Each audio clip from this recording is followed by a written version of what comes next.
of Memphis, three gods, you know, Father, Son, and Mother. If you notice, I wonder who stole that. yeah, the one in the middle, this is Ptah. Ptah is the god of creation. He looks like a mummy, wrapped in his clothes, completely bald, no hair. He used to have a stick, you know, in his hands like this. And this is the wife, Sekhmet, goddess of war, Sekhmet. She was depicted as a lady with the face of lioness, and some other times a complete lioness. She was used in the battle to give them victory upon enemies. And the son Nefertem, the god of essence. But this time, we don't see Nefertem, we see Ramses II.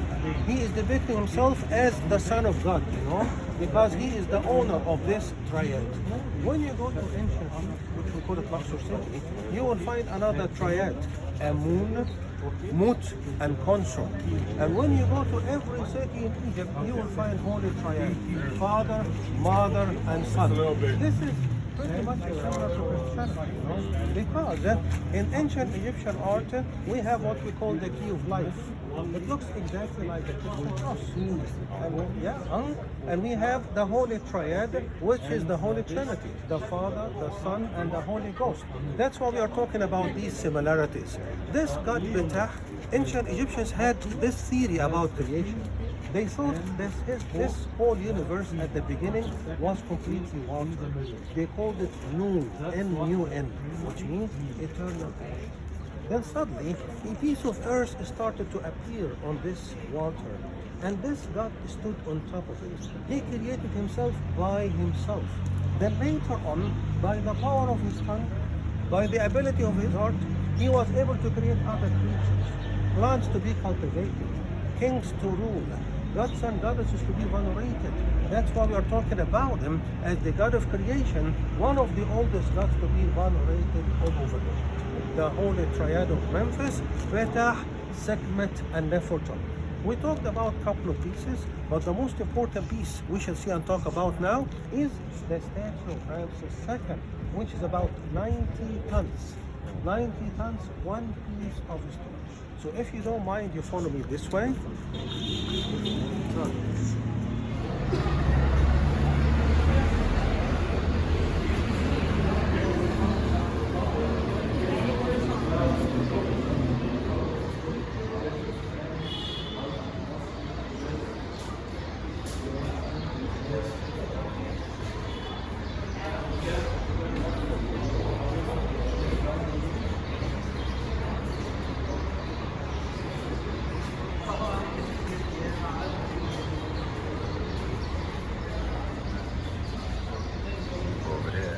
The left foot is forward. It means that they did this in his lifetime. He's alive. They only lived 40 years. This our tour guide for the moment right here, man. He got the facts. I'm paying attention. The Pharaoh smoked weed and did cocaine. Yes, I don't know about the cocaine, but he definitely smoked some weed, though. And you can only get coke in South America. So Egyptians is all over the world. That's a fact. Africans was the first ones traveling all over this place, man.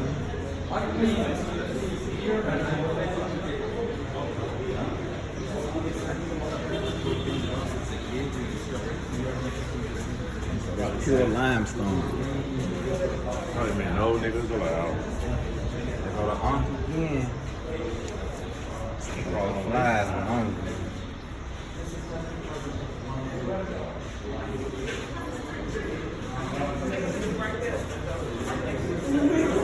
Definitely had an earring in his ear.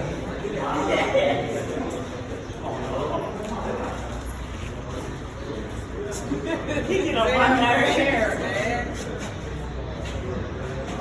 I actually like the picture though. I can't stand you, Joseph.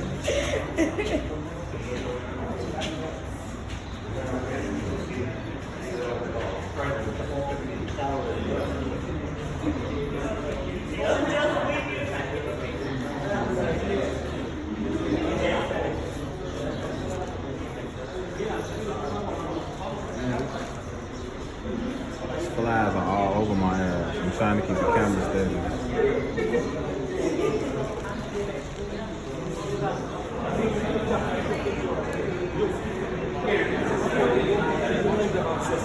Ooh.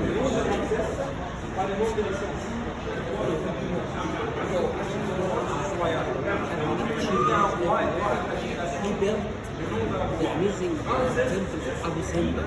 Abu Simbel has been built by about 290 kilometers southwest. This one is one piece as a tool, 90 tons. I mean, with the high ground of broken.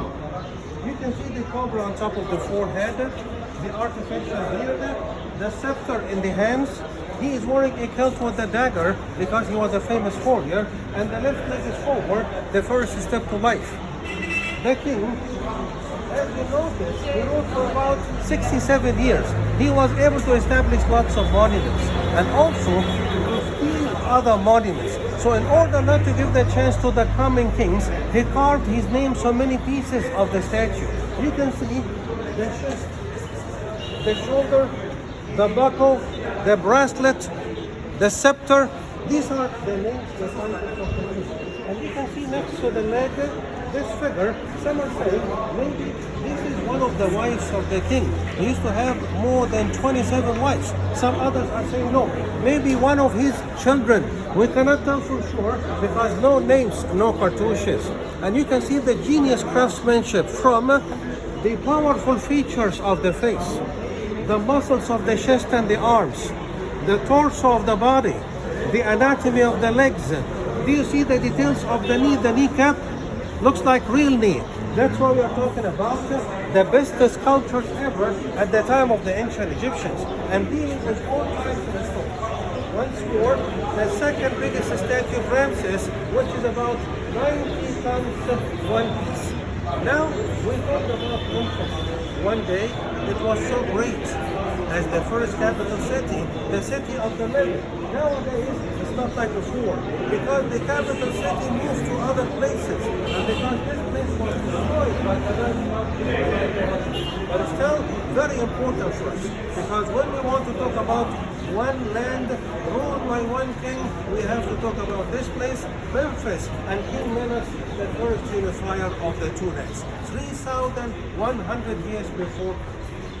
I will give you 10-15 minutes to have a look on the statue from different angles, and I'll be waiting for you downstairs, because after this, we are going for lunch. Okay? Enjoy your time.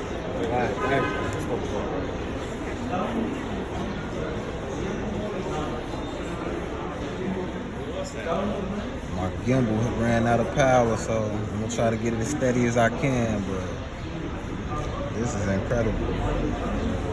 You see how big it is. I'm gonna get a little video on the bottom because it was even carvings and inscriptions on the bottom on the base as if it was made like this.